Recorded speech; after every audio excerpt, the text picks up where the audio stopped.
एक जयंती अण्णाभाऊ साठेजींचं आणि पुण्यतिथी लोकमान्य टिळकांचं। विश्वस्त कारंथी सरांनी दोघा थोर नेत्याबद्दल बोललेलंच आहे, तरी पण मी दोन वाक्यात मी सांगतो।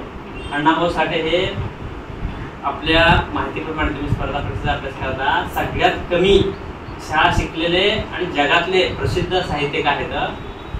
परदेशातले एक विचारवंत असं म्हणलेलं आहे की अण्णाभाऊ साठे सारखे जर आमच्याकडे साहित्यिक असले असते तर आम्ही जगावरच झेंडा रोवलो असतो असं म्हणते। म्हणजे त्यांचे साहित्यावर एवढा प्रभाव होता ना, आपल्या भारतीयांना ते कळालं नाही, परंतु परदेशातील लोकांनी ते लगेच ओळखले। त्यामुळे त्यांच्याबद्दल त्यांनी हा म्हणजे उद्गार काढलेला आहे। थोडक्यातच मी त्याच्याबद्दल माहिती सांगितली।